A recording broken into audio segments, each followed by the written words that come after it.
Throughout the history of the Scriptures, the Spirit of God has empowered us as a people to discover earth-trembling revelations buried within the lives of the patriarchs, the prophets, and even the Messiah himself. In some cases, the argument can even be made that God himself is unfolding new understanding to the nations as we progress through time. However, most often we find in our search for truth that what we're actually uncovering is not new revelation at all, but instead, ancient and hidden truths that were once made plain to the past children of God. Ecclesiastes 1:9 seems to provide us some insight into this mystery when it says, "What has been is what will be, and what has been done is what will be done, and there is nothing new under the sun." And in the case of the life of Abraham, it seems that once again the Spirit is revealing ancient understanding to the children of Yahweh in these last days. Thanks to the age of information, ancient books once hidden by men of the ages past are now being brought back into the light to provide context that was otherwise lost. The dark cloud of the internet may have a silver lining to it after all. And as it pertains to the life of Abraham, the books of Jubilees and Jasher are no exception, providing unique insights into his life between the lines of Genesis. These were texts once considered authoritative scripture by most, and are still considered Spirit-inspired by a few denominations worldwide. Thanks to the rapid development of new compilations of scripture, this number of apocryphal believers is growing quickly among the children of Yah. If you have a hunger for truth and a love for the fathers of the faith that came before us, join us as we discover the mysteries between the lines of Genesis chapters 11 and 12. You might just say that therein lies a story of epic proportions, a story of a zealous man after the heart of the Most High God, even before he ever came to be called Abraham. Our journey through Abraham's young life starts at approximately 2200 BC, where we find ourselves in the book of Jasher chapter 7, in the era of Nimrod, the mighty hunter spoken of in Genesis, Micah, and 1 Chronicles, who, according to the book of Jasher, was responsible for the construction of the Tower of Babel and the domination of many nations under his rule. Regardless of the many oral and written legends concerning the power and dominion of King Nimrod over the known world during his time, if we look closely, we also find a fascinating history of one of the princes of Nimrod's host, a man named Tarak. According to chapter 7, verse 49, Tarak was in those days very great in the sight of the king and his subjects, and the king and princes loved him, and they elevated him very high. Much more of Tarak is to be spoken of during this fascinating account, but one very particular detail must be mentioned concerning this man who found favor in the sight of Nimrod. He just so happened to be the father of Abraham, whose birth name would be called Avram. Tarak was 70 years old when he begat him, and Tarak called the name of his son that was born to him Avram, because the king had raised him in those days, and dignified him above all his princes that were with him. All was well with Tarak and his family, who seemed to be enjoying the blessing of the king's favor and the birth of his newborn son, until something peculiar happened that would change the course of Avram's young life, namely, a sign in the sky that may only be paralleled by the Star of Bethlehem itself. Chapter 8 of Jasher recounts the miraculous details. And it was the night that Avram was born, that all the servants of Tarak, and all the wise men of Nimrod, and his conjurers came and ate and drank in the house of Tarak, and they rejoiced with him on that night. And when all the wise men and conjurers went out from the house of Tarak, they lifted up their eyes toward the heaven that night to look at the stars. And they saw, and behold, one very large star came from the east and ran in the heavens, and he swallowed up the 4 stars from the 4 sides of the heavens.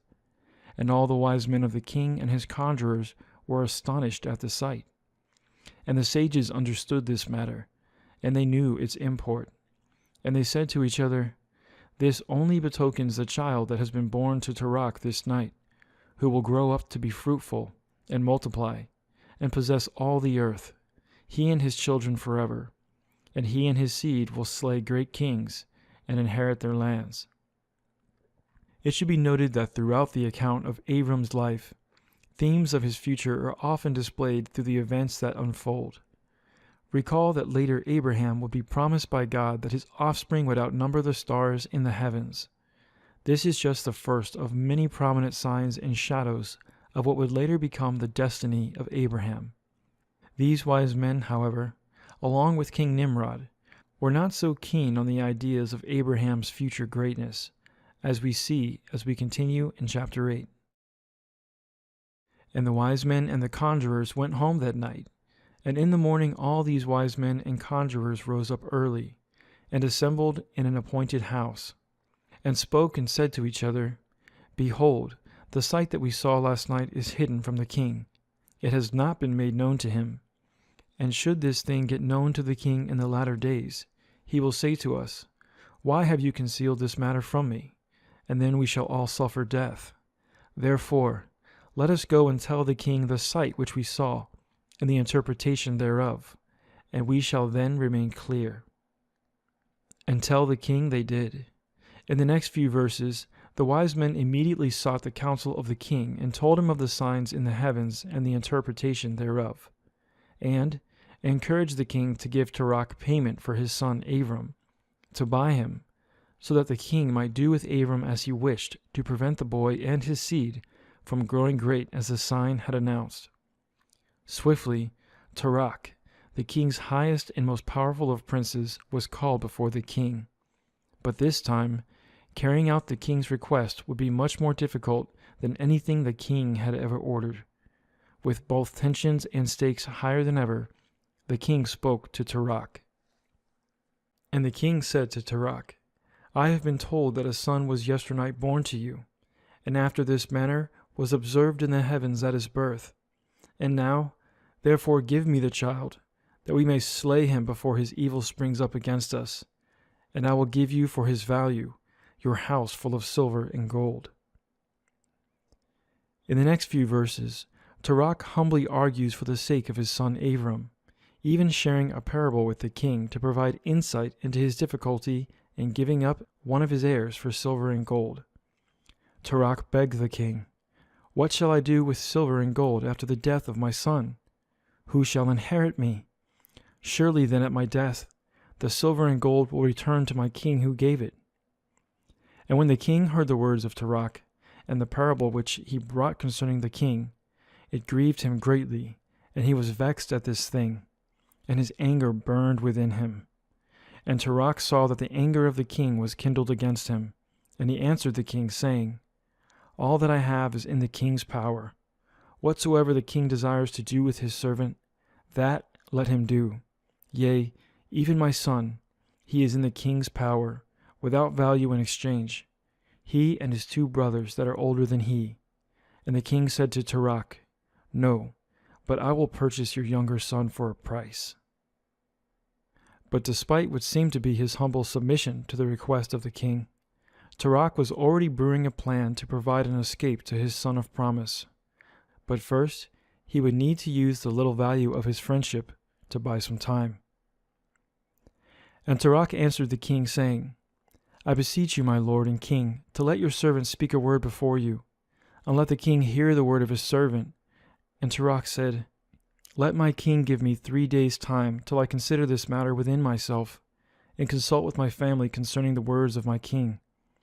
And he pressed the king greatly to agree to this. And the king hearkened unto Terach, and he did so and gave him 3 days' time. And Terach went out from the king's presence, and he came home to his family and spoke to them all the words of the king, and the people were greatly afraid. Trying to find a way to satisfy the king and save his son, the 3 days promised to Terach must have passed in what seemed like hours. Desperate for a solution, the 3rd day arrived, and the king was waiting with fiery anticipation. And it was the 3rd day that the king sent to Terach, saying, Send me your son for a price as I spoke to you. And should you not do this, I will send and slay all you have in your house, so that you shall not even have a dog remaining. And Terach hastened, as the thing was urgent from the king. And he took a child from one of his servants, which his handmaid had borne to him that day. And Tarak brought the child to the king and received value for him. And Yahweh was with Tarak in this matter, that Nimrod might not cause Abram's death. And the king took the child from Tarak, and with all his might dashed his head to the ground, for he thought it had been Abram. And this was concealed from him from that day, and it was forgotten by the king, as it was the will of providence not to suffer Abram's death. And Tarak took Abram his son secretly, together with his mother and nurse, and he concealed them in a cave, and he brought them their provisions monthly. And Yahweh was with Abram in the cave, and he grew up. And Abram was in the cave 10 years. And the king and his princes, soothsayers and sages, thought that the king had killed Abram. Despite the attempts of the kings, the princes, the sages, soothsayers, and conjurers, the Most High God proved himself faithful once again, to protect those whose destiny was laid out by his very own hand, just as Noah and his family were protected from the floodwaters safely inside the ark, and Moses was carried safely to his appointed place as a baby floating down the river Nile in a simple basket.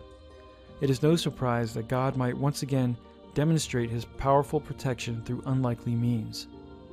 His servant Abram, later called the father of all the sons of God, was safely stored in a cave, likely having no idea just what the Creator of the heavens truly had in store for his future. One of the surprising details of young Abram's future that the book of Jasher reveals to us in chapter 9 is that Abram's future wife, Sarai, would be born to Abram's older brother, Haran, thus making Sarai his niece, born the same year that Abram eventually escaped the cave. What's more, Sarai was the sister of the infamous nephew of Abram, Lot, who would later be rescued from the city of Sodom and Gomorrah. And Haran, the son of Tarak, Abram's oldest brother, took a woman in those days. Haran was 39 years old when he took her, and the woman of Haran conceived and bore a son, and he called his name Lot. And she conceived again, and bore a daughter, and she called her name Sarai. Haran was 42 years old when he begat Sarai, which was in the 10th year of the life of Abram. Jasher tells us that after 10 years, the king and his subjects had forgotten the affair of Abram, again believing him to be dead. But Abram's family knew that there would be too much risk in bringing him back to the house of his father, even after a decade. Thus, perhaps one of the most important decisions of Abram's young life was made, when he was sent to live with his great-great-great-great-great-great-grandfather, more commonly known as Noah. Jasher chapter 9 verse 5 through 6 states that, when Abram came out of the cave, he went to Noah and his son Shem, and he remained with them to learn the instruction of Yahweh in his ways. And no man knew where Abram was. And Abram served Noah and his son Shem for a long time. And Abram was in Noah's house 39 years. And Abram knew Yahweh from 3 years old. And he went in the ways of Yahweh until the day of his death, as Noah and his son Shem had taught him. Recall that in the book of Genesis chapter 9 verse 29, it is noted that Noah lived to be 950 years old. This unusually long lifespan allowed plenty of time for him to be witness to 8 generations. In fact, Noah wouldn't pass away until Abram was nearly 58 years of age. Shem, the son of Noah and 7 generations previous to Abraham, would actually outlive Abraham, and would even be around for the birth of Abraham's sons and grandson, Isaac and Jacob. After leaving the cave to live with Noah, we now turn our attention to the book of Jubilees to gain perspective into the life of Abram in his young teenage years. There is no doubt that the book of Jubilees and Jasher vary slightly concerning the account of his youth. However, a common thread is seen throughout both testaments of these hidden writings, namely, that from his youth, Abram was set apart both physically and spiritually for service to the one true God, El Elyon, the Most High, Yahweh. In Jubilees chapter 11, we see that at the young age of only 14 years old, Abram saw the wickedness that was being done on the earth, even by his own father, and decided to no longer spend time with him on account of all the idolatry in the house of Tarak. And the child began to understand the errors of the earth, that all went astray after graven images and after uncleanness. And his father taught him writing, and he was 2 weeks of years old. And he separated himself from his father, that he might not worship idols with him. And he began to pray to the Creator of all things, that he might save him from the errors of the children of men, and that his portion should not fall into error and uncleanness and vileness. It must also be noted that even as a teen, Abram would be considered great in all the land on account of his faith and wisdom.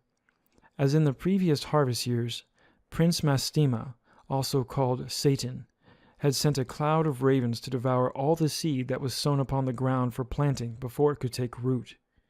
And the years in the land began to become barren because of the birds, which also devoured all the fruit of the trees. No man could find a solution, until Abram, the boy after the heart of God, sprang into action with righteous faith. And the seed time came for the sowing of seed upon the land. And they all went forth together to protect their seed against the ravens. And Abram went forth with those that went. And the child was a lad of 14 years. And a cloud of ravens came to devour the seed. And Abram ran to meet them before they settled on the ground, and cried to them before they settled to devour the seed, and said, Descend not, return to the place whence ye came. And they proceeded to turn back. And he caused the cloud of ravens to turn back that day 70 times. And of all the ravens throughout the land where Abram settled, was there not so much as one. And all who were with him throughout all the land saw him cry out. And all the ravens turned back. And his name became great in all the land of the Kasdim. And there came to him this year all those that wished to sow. And he went with them until the time of sowing ceased. And they sowed their land. And that year they brought enough grain home, and ate, and were satisfied. The Most High also blessed Abram with wisdom and ingenuity, that he might be a blessing to the people of the land in those days. And in the first year of the 5th week, Abram taught those who made implements for oxen, the artificers of wood, and they made a vessel above the ground, facing the frame of the plow, in order to put the seed thereon. And the seed fell down therefrom upon the share of the plow, and was hidden in the earth, and they no longer feared the ravens. Time went on, and Noah grew in stature, wisdom, and fame throughout the land in which he was dwelling, as he learned the ways of the Most High from Noah and Shem. What many do not realize, however, is that during this time of growth in the ways of the Lord, King Nimrod was growing in power as well, and the development of the infamous Tower of Babel actually took place during the lifetime of Abraham. Jasher chapter 9 verse 20 records the beginnings of this treacherous event. And King Nimrod reigned securely, and all the earth was under his control, and all the earth was of one tongue and words of union. And all the princes of Nimrod and his great men took counsel together, Put, Mitzrayim, Cush, and Canaan with their families. And they said to each other, Come, let us build ourselves a city, and in it a strong tower, and its top reaching heaven, and we will make ourselves famed, so that we may reign upon the whole world, in order that the evil of our enemies may cease from us, that we may reign mightily over them, and that we may not become scattered over the earth on account of their wars. Later in this hidden story, Jasher recounts the details of the intentions of those who would make themselves higher than God himself through their construction. And they began to make bricks and burn fires to build the city and the tower that they had imagined to complete. And the building of the tower was unto them a transgression and a sin. And they began to build it. And while they were building against Yahuwah Elohim of heaven, they imagined in their hearts to war against him and to ascend into heaven. And all these people and all the families divided themselves in 3 parts. The first said, We will ascend into heaven and fight against him. The second said, We will ascend to heaven and place our own Elohim there and serve them. And the third part said, We will ascend to heaven and smite him with bows and spears. And Elohim knew all their works and all their evil thoughts, and he saw the city and the tower which they were building. The incredible details regarding the destruction of this great tower and the confusion of the languages caused by the power of the Most High himself are recounted in the remaining texts of Jasher 9. But of interesting note, it should be mentioned that according to this text, it took a full year for a single man to ascend from the base of the tower to the very top, due to its incredible size and circumference. Regardless of the details of this amazing account of man's sinful will and God's supernatural interference, which will be saved for perhaps another video, we know from the details of this event, as recalled in both Jasher and the book of Genesis, that God confounded the languages of all who were in the land of Shinar and working on the tower project, throwing them into confusion and forcing them to disperse. However, the confounding of language and the separation of people didn't remove all the spiritual damage that was already done to the inhabitants of the earth, in that nearly all people had given their minds and hearts over to false gods and the influence of Nimrod, namely, Abram's father, Terach, who after all these years separated from Abram, is found to have given himself fully over to the evil practices of idolatry when he is rejoined by Abram. Jasher 11 tells us of the incredible account of Abram's boldness in the face of not only his father's sins, but the sins of the great King Nimrod himself. And in the 50th year of the life of Abram, son of Terach, Abram came forth from the house of Noah, and went to his father's house.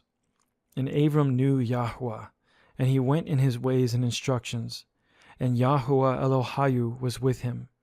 And Terach his father was in those days still captain of the host of the king Nimrod, and he still followed strange Elohim. And Abram came to his father's house and saw 12 Elohim standing there in their temples, and the anger of Abram was kindled when he saw these images in his father's house. And Abram said, As Yahweh lives, these images shall not remain in my father's house. So shall Yahweh, who created me, do unto me, if in 3 days' time I do not break them all. And Abram went from them, and his anger burned within him. And Abram hastened, and he went from the chamber to his father's outer court. And he found his father sitting in the court, and all his servants with him. And Abram came and sat before him. And Abram asked his father, saying, Father, tell me, where is Elohim, who created heaven and the earth, and all the sons of men upon the earth, and who created you and me?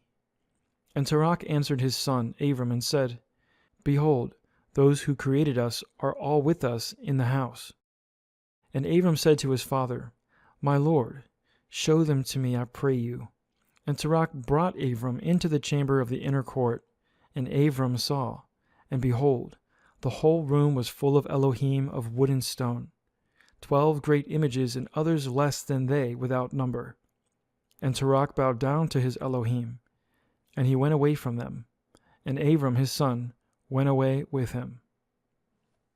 The idolatry in the house of Abram's own father stirred great anger within him, and seeing the foolishness of the practices of this house and the number of those within the city, Abram was determined to make a powerful point to his father, and prove once and for all what they already knew in their hearts, that these strange Elohim were utterly powerless and only provoked the jealousy of the one and true Most High God. Abram's plan unfolds in Jasher 11. And when Abram had gone out from them, he went to his mother and sat before her. And he said to his mother, Behold, my father has shown me those who made heaven and earth, and all the sons of men. Now, therefore, hasten, and fetch a kid from the flock, and make of it savory meat, that I may bring it to my father's Elohim, as an offering for them to eat. Perhaps I may thereby become acceptable to them. And his mother did so, and she fetched a kid, and made savory meat thereof, and brought it to Abram. And Abram took the meat from his mother, and brought it before his father's Elohim. And he drew nigh unto them, that they might eat. And Terach his father did not know of it. And Abram saw on the day when he was sitting amongst them, that they had no voice, no hearing, no motion, and not one of them could stretch forth his hand to eat. And Abram mocked them, and said, Surely the savory meat that I prepared has not pleased them, or perhaps it was too little for them, and for that reason they would not eat. Therefore tomorrow I will prepare fresh meat, better and more plentiful than this, in order that I may see the result. The next day Abram took the savory meat from his mother, and brought it before his father's Elohim into the chamber. And he came nigh unto them that they might eat, and he placed it before them. And Abram sat before them all day, thinking perhaps they might eat. And Abram viewed them, and behold, they had neither voice nor hearing, nor did one of them stretch forth his hand to eat the meat. And in the evening of that day in that house, Abram was clothed with the Ruach Elohim, the Spirit of God. And he called out and said, Woe unto my father and this wicked generation, whose hearts are all inclined to vanity, who serve these idols of wood and stone, which can neither eat, smell, hear, nor speak, who have mouths without speech, eyes without sight, ears without hearing, hands without feeling, and legs which cannot move. Like them are those that made them, and trust in them. And when Abram saw all these things, his anger was kindled against his father. And he hastened and took a hatchet in his hand, and came unto the chamber of the Elohim. And he broke all his father's Elohim. And when he had done breaking the images, he placed the hatchet in the hand of the great Elohim, which was there before them. And he went out. And Terach his father came home, for he had heard at the door the sound of the striking of the hatchet. So Terach came into the house to know what this was about. And Terach entered the room and found all the idols fallen down and broken, and the hatchet in the hand of the largest, which was not broken, and the savory meat which Abram his son had made was still before them. And when Terach saw this, his anger was greatly kindled, and he hastened and went from the room to Abram. And he found Abram his son still sitting in the house. And he said to him, What is this work you have done to my Elohim? And Abram answered Terach his father, saying, Not so, my lord, for I brought savory meat before them. And when I came nigh to them with the meat that they might eat, they all at once stretched forth their hands to eat before the great one had put forth his hand to eat. And the large one saw their works that they did before him, and his anger was violently kindled against them. And he went and took the hatchet that was in the house, and came to them, and broke them all. And behold, the hatchet is yet in his hand, as you see. And Terach's anger was kindled against his son Abram when he spoke this. And Terach said to Abram in his anger, What is this tale that you have told? You speak lies to me. Is there in these Elohim spirit, soul, or power to do all that you have told me? Are they not wood and stone? And have I not myself made them? And can you speak such lies, saying that the large one that was with them smote them? It is you that did place the hatchet in his hands, and then say he smote them all. And Abram answered his father and said unto him, And how can you then serve these idols in whom there is no power to do anything? Can those idols in which you trust deliver you? Can they hear your prayers when you call upon them? Can they deliver you from the hands of your enemies? Or will they fight your battles for you against your enemies, that you should serve wood and stone, which can neither speak nor hear? And now, it is not good for you, nor for the sons of men that are connected with you, to do these things. Are you so silly, so foolish, or so short of understanding that you will serve wood and stone, and do after this manner, and forget Yahweh Elohim, who made heaven and earth, and who created you in the earth, and thereby bring great evil upon your soul in this matter by serving wood and stone? Abram, trained by Noah and his son Shem, knew all too well the outcome of serving false gods and allowing sin to spread across the nations, even receiving a personal account of the flood of Noah from the man and his sons personally. Abram continued, Did not our fathers in the days of old sin in this matter? And Yahweh Elohim of the universe brought the waters of the flood upon them and destroyed the whole earth? And how can you continue to do this and serve Elohim of wood and stone, who cannot hear or speak or deliver you from oppression, thereby bringing down the anger of Elohim of the universe upon you? Now therefore, my father, refrain from this, and bring not evil upon your soul and the souls of your household. And Abram hastened and sprang from before his father, and took the hatchet from his father's largest idol, with which Abram broke it, and ran away. The account of Jasher continues along this remarkable story, even telling of how Tarak caused Abram to be brought before the king Nimrod himself to account for his deeds towards the false gods in the house of his father. Tarak, Abram's father, was even forced to admit that he had tricked the king when Abram was a baby in order to spare his life, a risk that Tarak was willing to take, just to take vengeance upon Abram for the destruction of the idols in his home. But what we find is that even in the face of the most powerful king in the world, Abram's faith was moved through the Spirit of God to speak truth, even at the risk of torture and death. Upon being questioned by the king, Jasher recounts the response of Abram among the king and all those in his presence. O you foolish, simple, and ignorant king, woe unto you forever! I thought you would teach your servants the upright way, but you have not done this. But you have filled the whole earth with your sins and the sins of your people who have followed your ways. Do you not know, or have you not heard, that this evil which you do, our ancestors sinned therein in days of old, and the eternal Elohim brought the waters of the flood upon them, and destroyed them all, and also destroyed the whole earth on their account? Now therefore, put away this evil deed which you do, and serve the Elohim of the universe, as your soul is in his hands, and then it will be well with you. And if your wicked heart will not hearken to my words to cause you to forsake your evil ways, and to serve the eternal Elohim, then will you die in shame in the latter days, you, your people, and all who are connected with you, hearing your words or walking in your evil ways.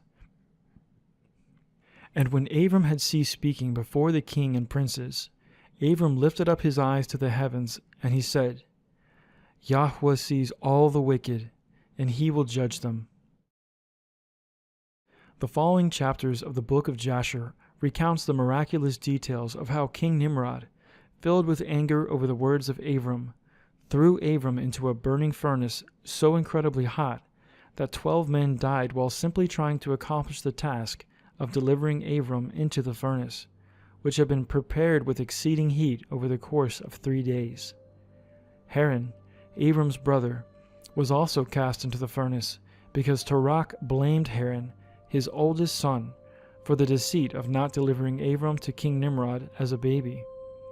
Haran was destroyed, and even his bones were turned to ashes in the midst of the fire, but Yahuwah was with Abram in the midst of his tribulation. And Abram walked in the midst of the fire 3 days and 3 nights. And all the servants of the king saw him walking in the fire. And they came and told the king, saying, Behold, we have seen Abram walking about in the midst of the fire, and even the lower garments which are upon him are not burned, but the cord with which he was bound is burned. And the king rose to go and see it. And he saw Abram walking to and fro in the midst of the fire, and he saw Haran's body burned. And the king wondered greatly. And the king ordered Abram to be taken out from the fire. And his servants approached to take him out, and they could not, for the fire was round about, and the flame ascending toward them from the furnace. And the king's servants fled from it. And the king rebuked them, saying, Make haste and bring Abram out of the fire, that you shall not die. And the servants of the king approached to bring Abram out. And the flames came upon them and burned their faces, so that 8 of them died.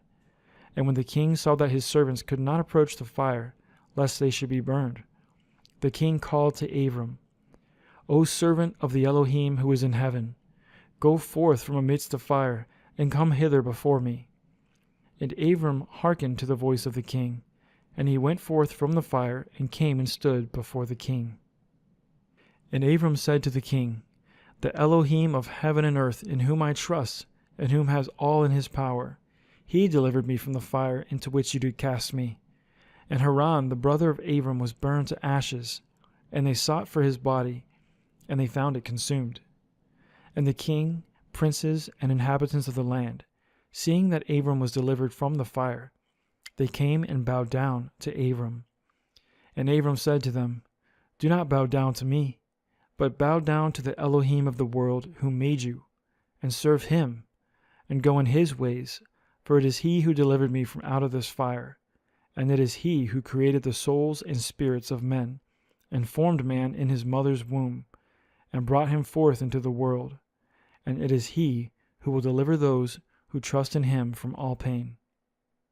And this thing seemed very wonderful in the eyes of the king and princes, that Abram was saved from the fire, and that Haran was burned. And the king gave Abram many presents, and he gave him his 2 head servants from the king's house.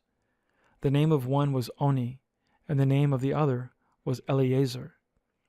And all the kings, princes, and servants gave Abram many gifts of silver and gold and pearl.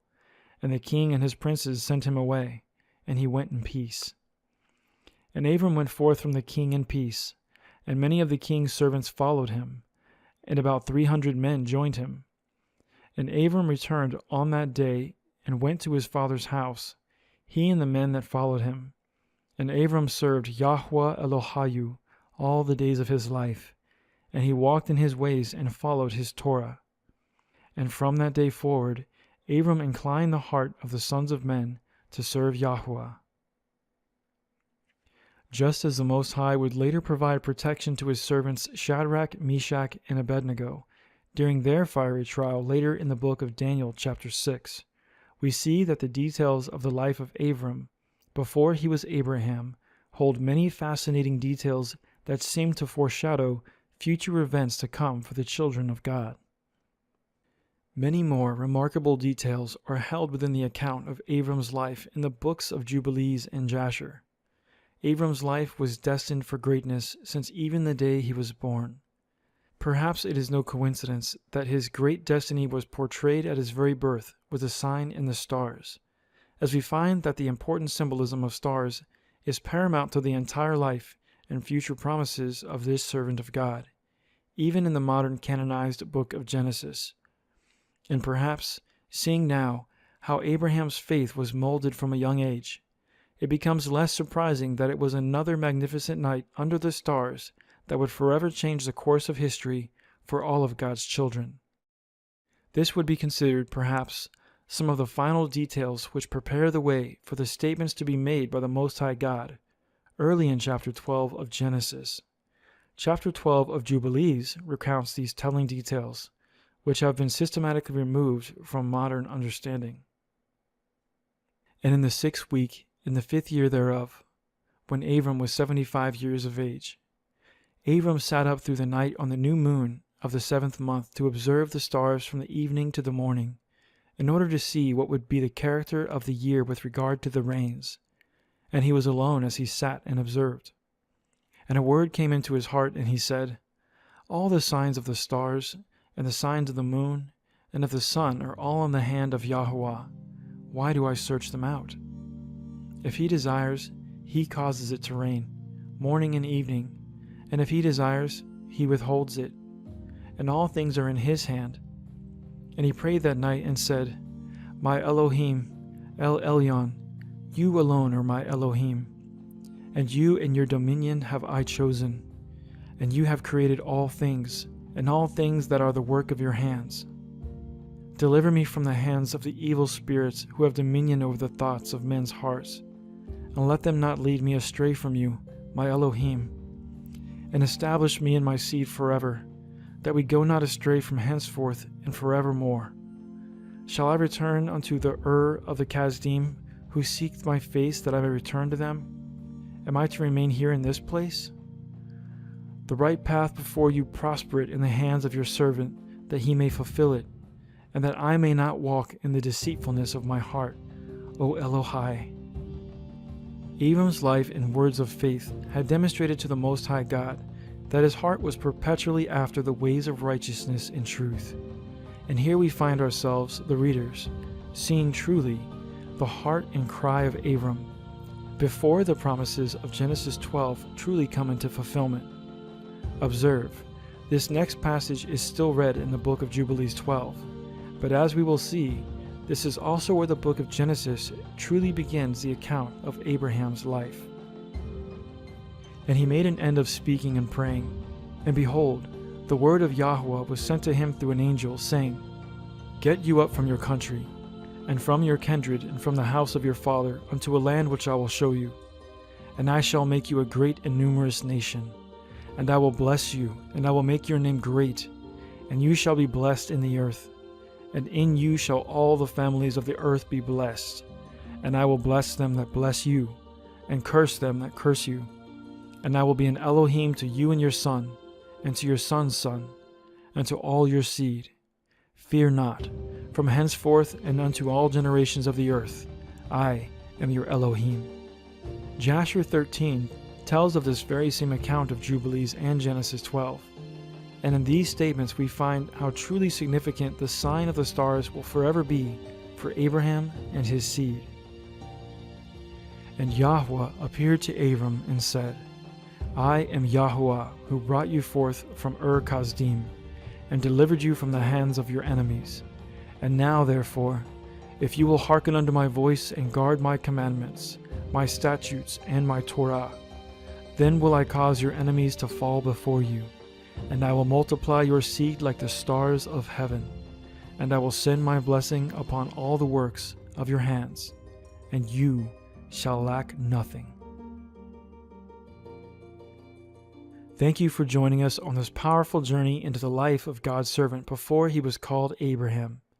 If you would like more information on the truth of how you can become, or may have already become, truly one of the seed of Abraham, children of the promise, subscribe to our channel, Christian Truthers, and be sure to watch our video, The Identity Crisis, Finding the Lost Sheep of Israel. It is our firm belief and our great hope that we too will be counted among the stars of Father Abraham's eternal seed, and inherit the blessings of the Most High's everlasting glory through his only begotten Son, the Messiah, Yahushua HaMashiach, more commonly referred to as Jesus Christ. We pray that this video is a blessing to you and your family, and we look forward to continuing with you in study of all his perfect word in spirit and truth. I'm Justin with Christian Truthers. Blessings and shalom.